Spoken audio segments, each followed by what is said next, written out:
What's up, everybody? Big Hirk 916, getting down with Fresh Out, and you're tuned into another Prison Talk.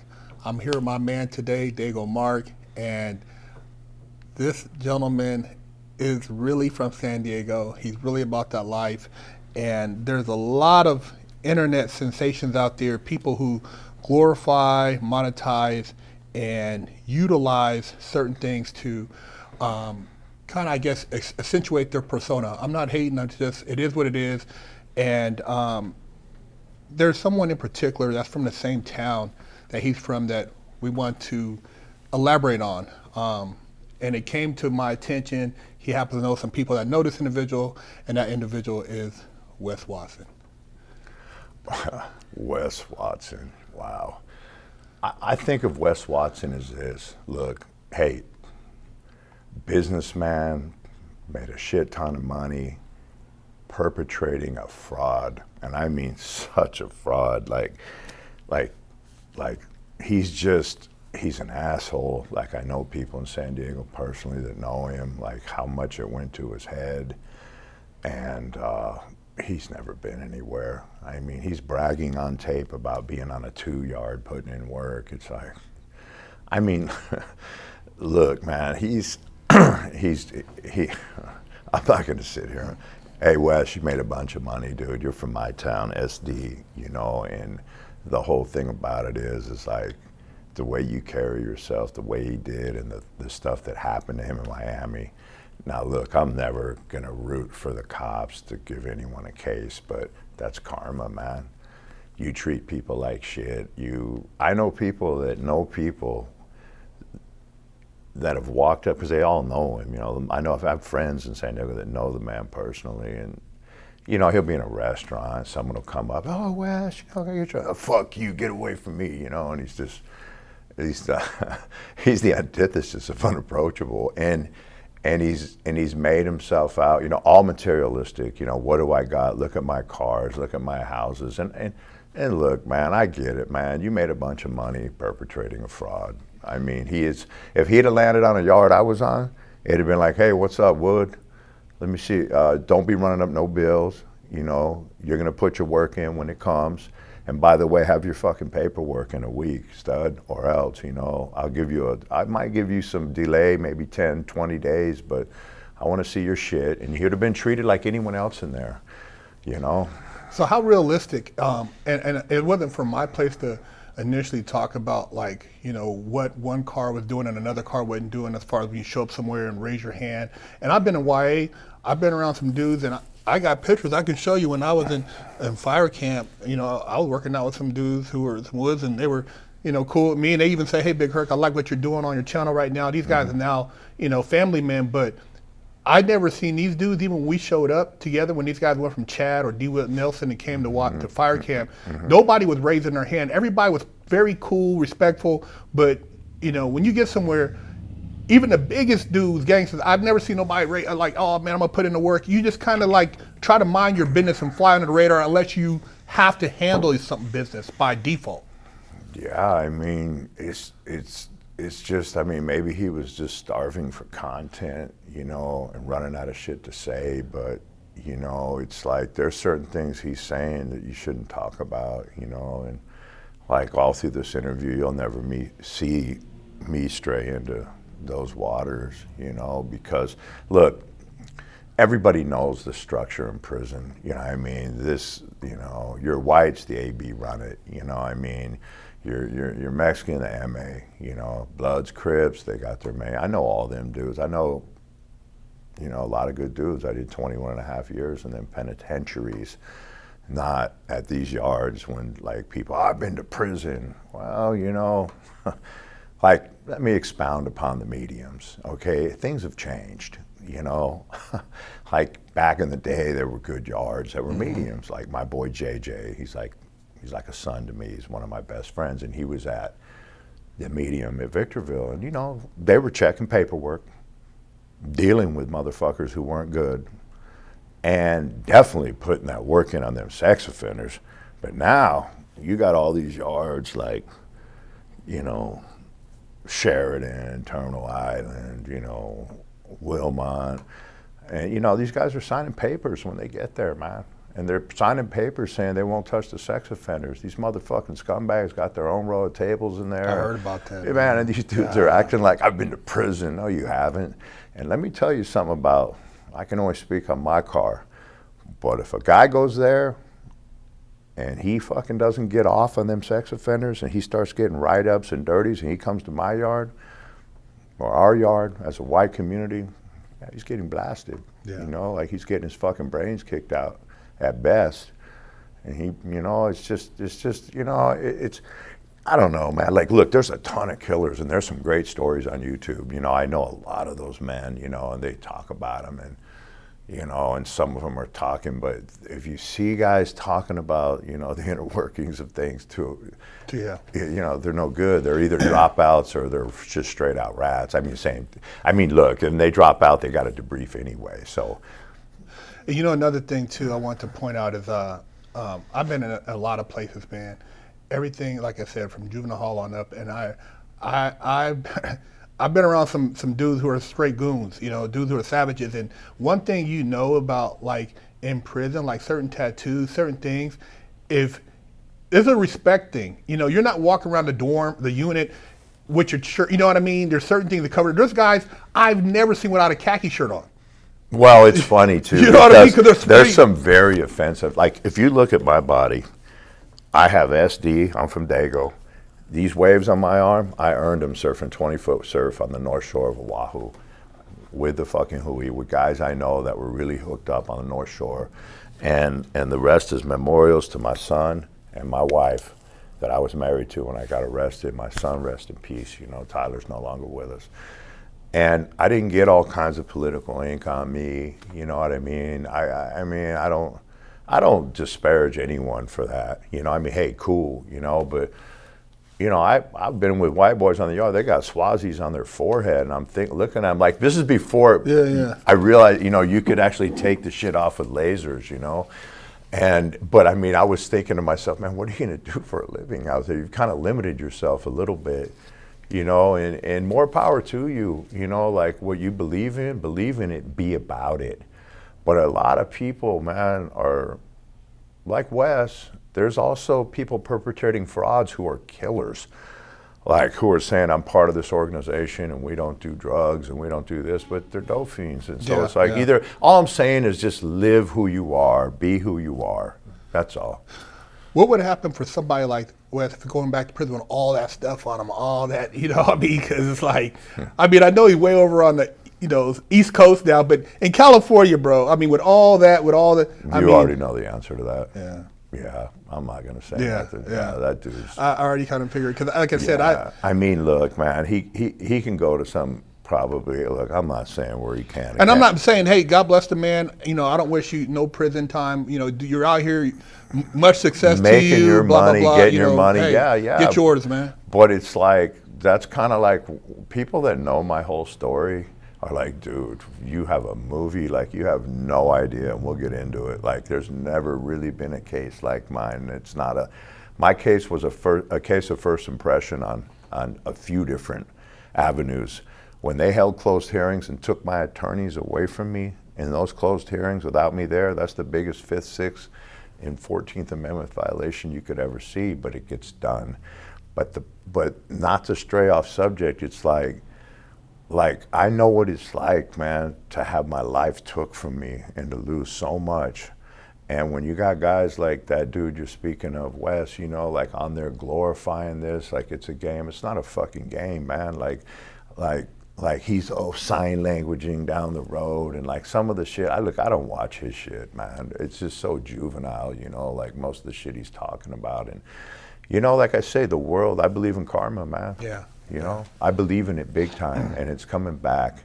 It's called reaping the whirlwind, man. You know, and it's coming back to him. But hey, I'm not hating on the money he made, man. Get that money, dude. Yeah. But well, there's a level that, you know, it's sharing your story and being humble, and then like being humble, you know, very good. You know, I look at like now we're in an era where a lot of guys, like if you can, some dudes, want to be like the Dan Bilzerian. They grow the beard out. They're, oh man, they got the, and they talk, and they're selling that, and it sells to a certain audience. And then other guys, oh, I'm selling the gangsta, and blah, blah, blah, and people buy their music. Everybody has an angle, whether it's, some guys are really about that life, some guys aren't, but it's a marketing thing. It's a huge market. It's become marketing thing now, like you know what I mean? But the thing is, I see, and the YouTube and all, it's just saturated with it now, and it's like, and man, I'm not disparaging anybody, man. Get your money, but for me personally, as a man that I lost, man, I had a $7 million empire, man. I had fucking 5, 6 homes. I had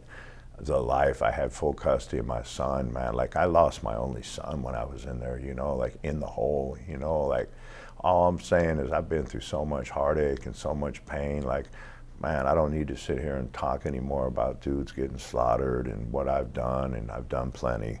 And it's just, I want to give back to the world, man. I want to give back and make the communities better. I want to, look, I'm not running around here like I found God, dude. That isn't who I am at all. I have my own beliefs, and those are my private beliefs. Yeah. But my thing is this, man, like my son Tyler worked with autistic children when he was 7 years old, dude. I'm driving him back from Skyline Elementary in Solana Beach, man, when he was a little kid, and he's like, Dad, I need to stay after schools on Thursday. And I go, thinking like, what happened? What'd you do? And he's like, nah, I got to stay after, Dad, to help my underdog friends. And I'm like, who's he talking? The handicapped kids, the disadvantaged, the disabled kids. And I looked at him, and I just had to look out the window. I'm like, damn, boy, that's some heavy shit for a 7-year-old to tell you, And so I'm not, like when he did that, like, it just sucks that he was taken out of this world, because he was such a good kid.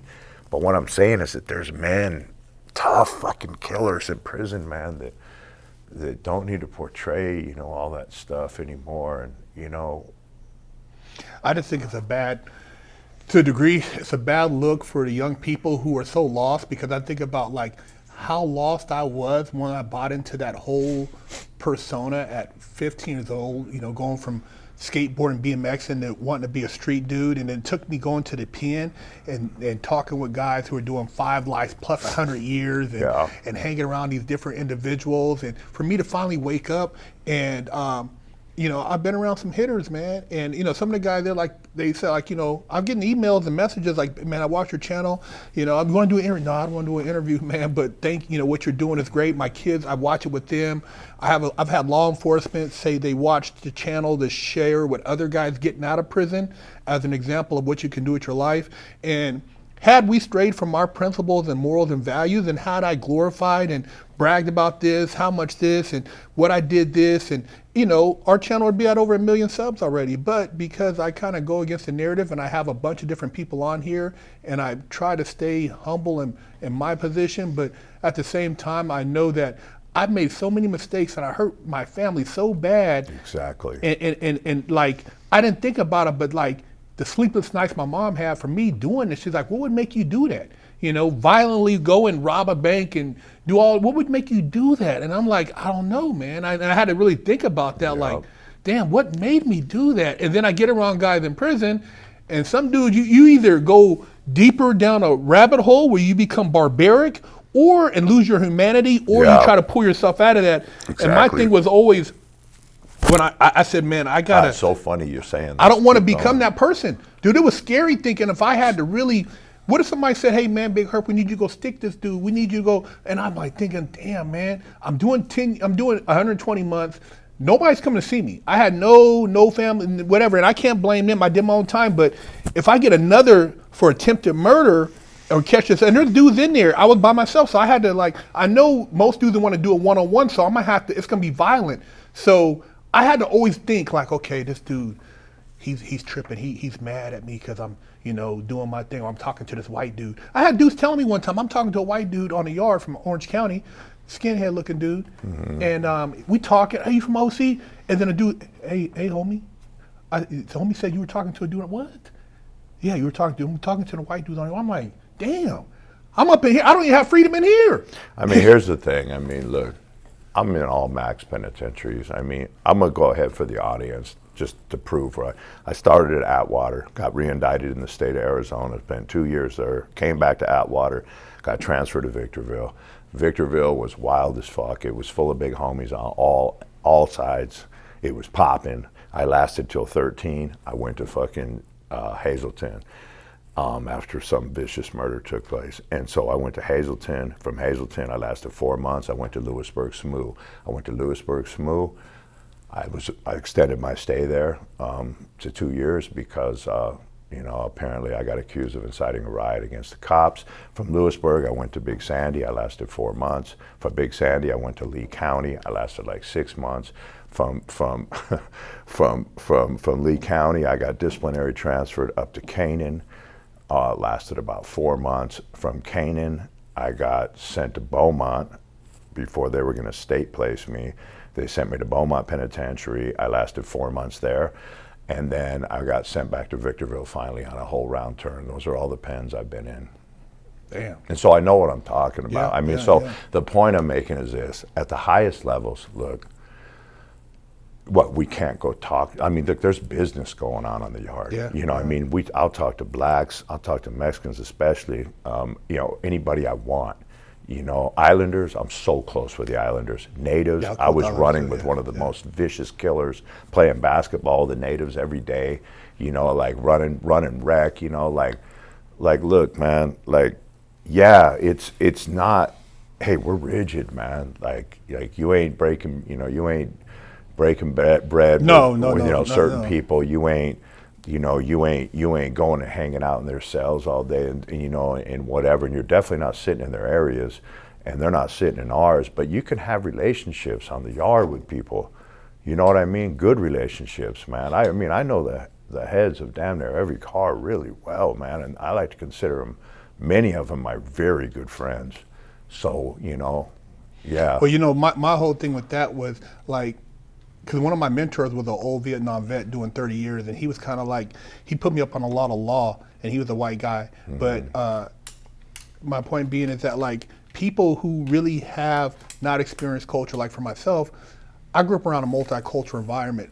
My friends growing up, white, Filipino, Hawaiian. I lived on a military base. Wasn't no racism, So when I went Filipino, my padres. Yeah, I mean, got we'd have really good brothers. what do you call it? The pork when you dig a hole and you have the pork. Oh, in yeah. Lumpia. You know what I mean? And I surfed North Shore. I've been all over the island. And I have family in Hawaii. Love the Polynesian culture. So it's different, man. So I was cool with a lot of those guys too. But people used to, especially people that look like me, would be tripping because I was able to talk to everybody.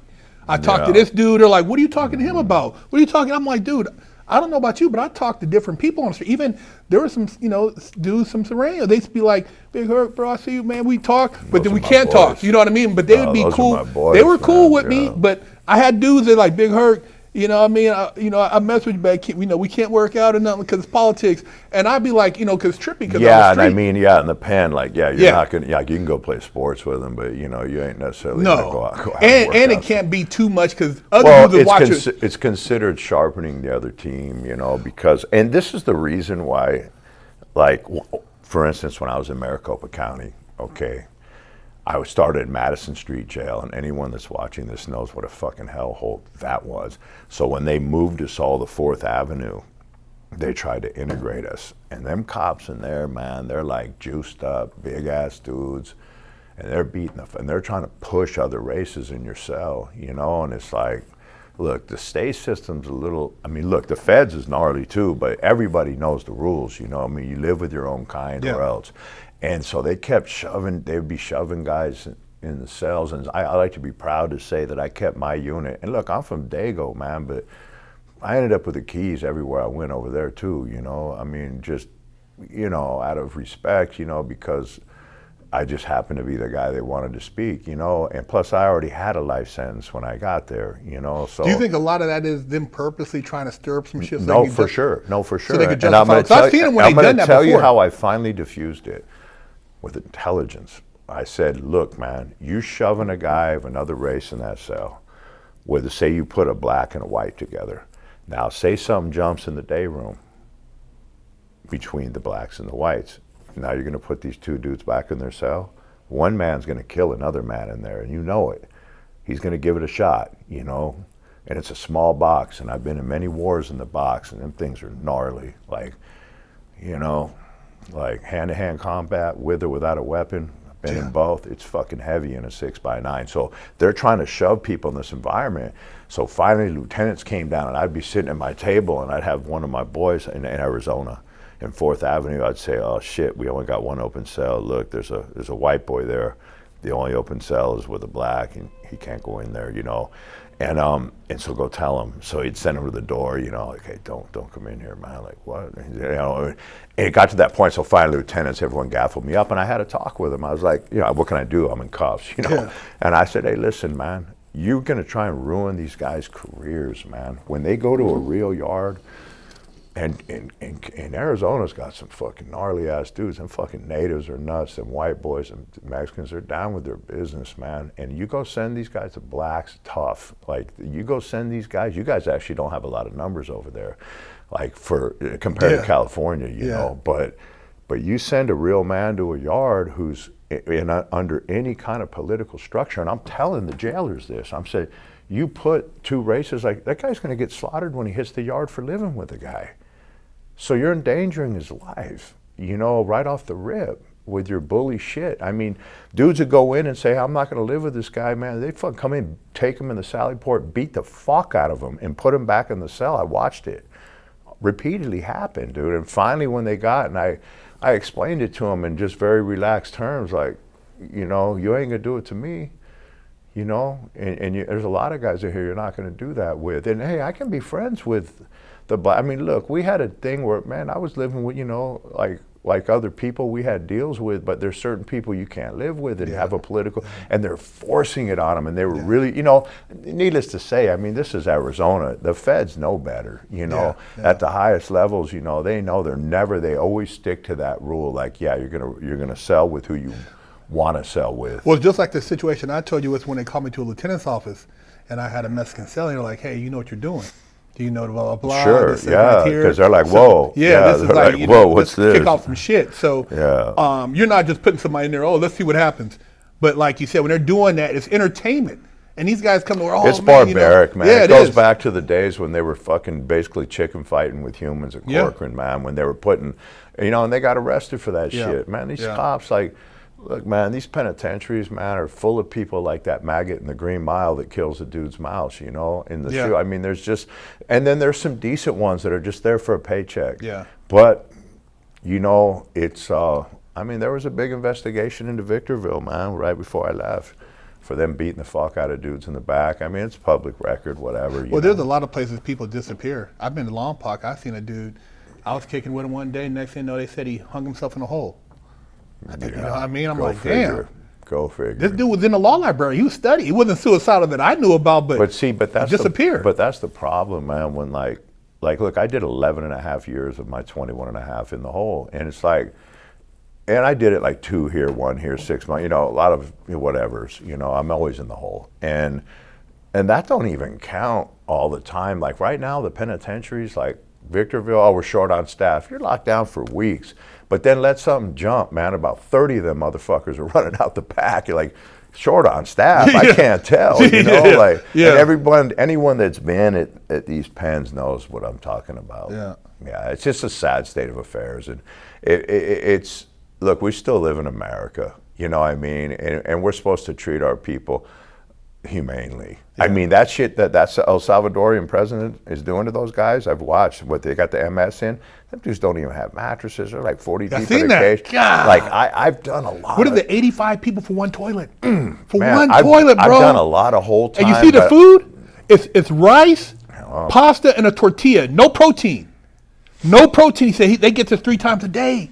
Rice, tortilla. That's some bad shit right there. God, man. And you know, they justify it they justify it like this, and I'm not talking about the MS's business, that's not my place, but they justify it because apparently, according to the cops, they had their hands in extortion and you know, doing some, and they put in some crazy acts of work with their machetes, you know, I've seen it. And so they, you know, and sometimes maybe not against people that were even in the game, you know, and so the president's like, damn, you're out here whacking like fucking just regular old citizens.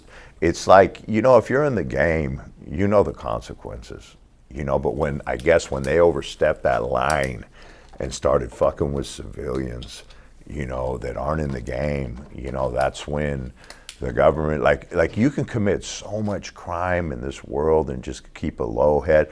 Man, I was smuggling for 15 years. I'm not talking about small amounts, tons, you know, and making moves and living my life and living in nice communities. But I never was making a big deal. I wasn't hurting anybody. Let me ask you this, though. Fuck, I was selling weed. It's the same thing in prison, though, man. There are certain guys that I've communicated with, and I would be cordial, but if I seen him on the street, I go get us something to neutralize his ass. He's up to no good. Some people's mentality, like when you're dealing with certain people, as far as like the whole rehabilitation thing, I always said, if you want to rehabilitate places, if you have it to where it's a place where it feels like it's harmonious, you're treated like a human, you have decent food, you know, you feel like you don't want to be violent because it's like, wow, this is like, I feel humanized, you know? Yeah, and that's like in Australia, for instance, like they have these prisons that are like, I never forget, I watched a Nat Geo special, and this guy's like, he's got the indigenous Aborigines, and he's like, there were documentary. It was a documentary kind of on the whole prison, but they had an American boat pilot that crashed there with like 2 tons of coke, and he's like, man, I'm just so glad I'm here. The warden's letting you live in like these casitas, these little huts,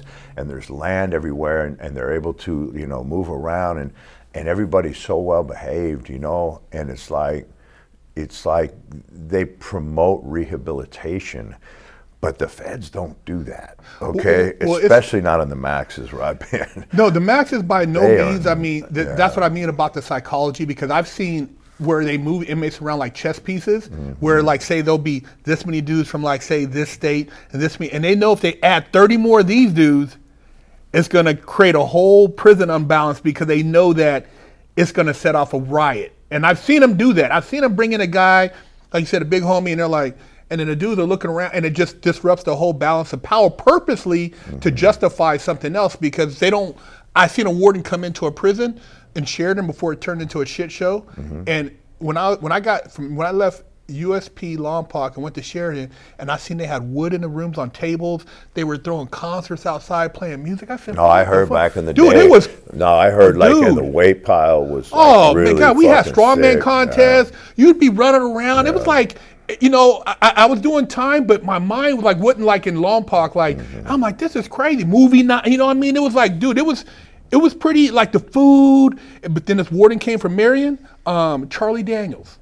I know who he is. Ooh, he came in, there was like, he said, man, fucking no barbed wire. Ruined it. Dude. It only takes look, man, I've been. Dude, horrible. Man, I've been with some notorious piece of shit wardens. Warden Brecken, Warden Schultz. These dudes are like Gestapo, bro. Nah, man, like I was with, yeah, man, these people are just a special horrible kind humans, of evil. like horrible humans, look, bro. just let us live. We're That's already That's living it. in boxes.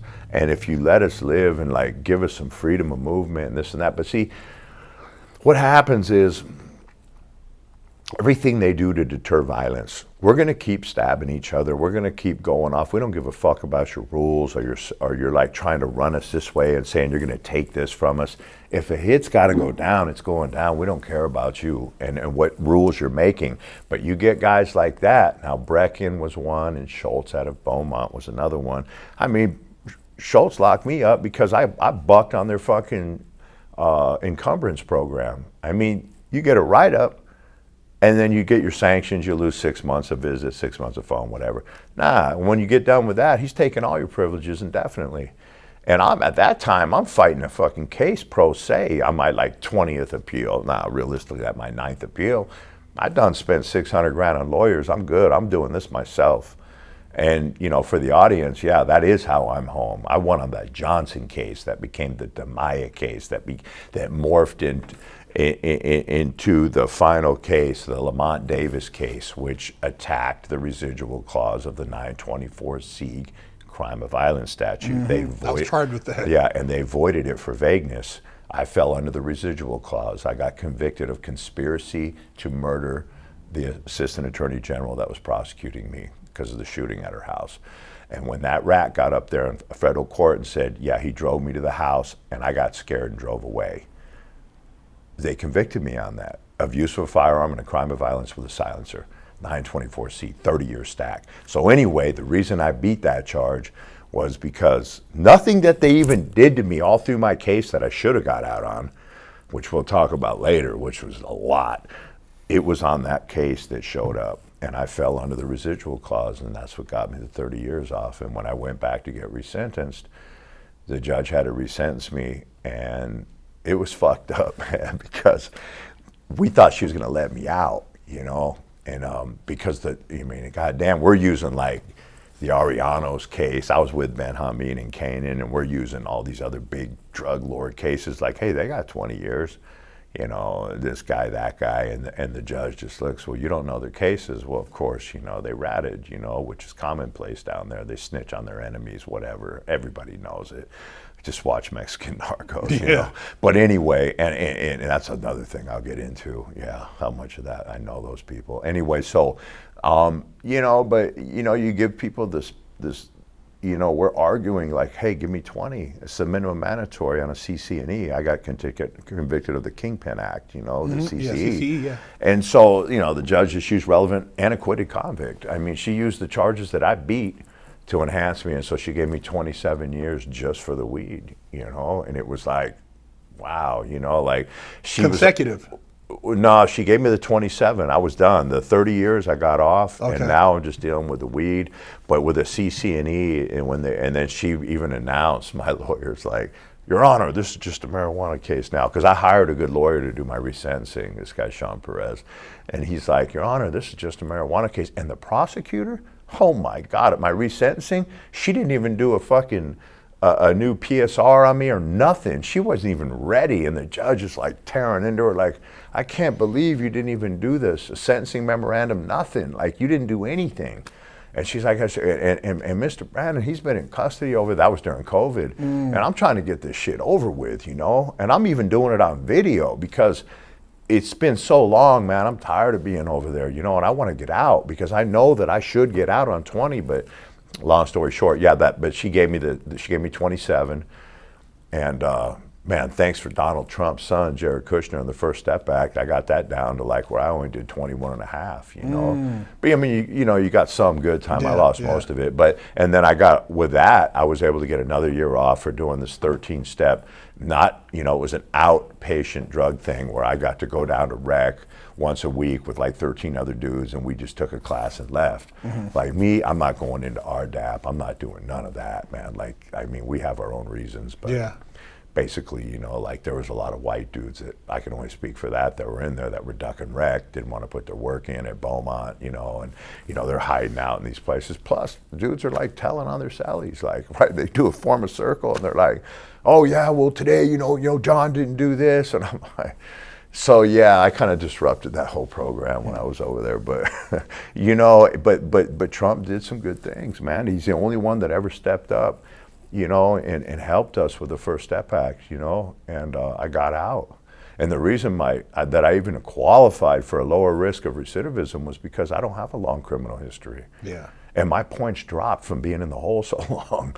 You know what I mean? Like, fuck, you know, I was getting caught with knives and, you know, doing the usual thing over and over, but it's like, you didn't really, you know what I mean? I just got lucky, I got out. And, you know, and it's, goddamn, it's good to be home, man. Like, sometimes you forget about, like, I'll be struggling sometimes, you know, and I'm like, my family's got money, like, I can get whatever I want if I need it, but I don't like reaching out to anybody, you know, and what I'm doing now is I'm building back my voiceovers. I'm good at it. I've done some since I've been out, and it's like I was sought after. ICM had me about to sponsor. They were about to sign me right before I got arrested. When I was on bond, they flipped out. Larry Hummel, International Creative Management, the biggest voiceover people in the world, and they were tripping on me. So that's something I'm going to pursue now that I'm out. You know, Dodge Ram trucks. You know, I mean, that shit's easy for me. But those are the things I focus on. Like prison, I'm good with that. You know what I mean? I'm going to do some interviews, but a lot of the interviews I'm doing, like we talked about stuff. But as we venture into this more, it's about what can we do to help? What can we do to heal, man? Yeah, I agree. You know, like I feel so much for our Our youth soldiers. are lost, man. Man, and look at our soldiers, man. Like these people should be treated like gods, man. I feel everyone who served in the military, especially if you have combat experience, you should be a millionaire. They make Yeah, you know you should be a but we're billionaire. giving Ukraine $300 billion. I mean, what? Like you could take care of all these veterans, man. These people fucking fought for our country, man. Like my dad's a decorated military hero, man. Like my dad's a beast, Holmes, and my parents are great people, man. And you know, I came home after all them years, and my mother's my rock, and she got autism. I mean, excuse me, Alzheimer's. I was thinking of autism because a friend of mine has an autistic child, but she got Alzheimer's, man. And you know, it's like, look, I'm not special, man, but try having your kid murdered and then come home and your mother, who's like so sweet and just loving, now she's got Alzheimer's. And you know, I got to see him finally, you know, recently, and man, that's all that matters, dude. Like honor your family, stay right. home, man. Like, dude, I know where all my rats are, man. They're out here. Yeah. You know, if I wanted to go ballistic, I could just go. You know, I'm not doing that. You know, I'm done with that. You know. No, there's a bigger cost for your life, man, and that's one of the reasons we have you here on this platform. So I appreciate you coming on, and you know how we do it. Big Hirk 916, Dago Mark, Prison Talk. Hit that like and subscribe button.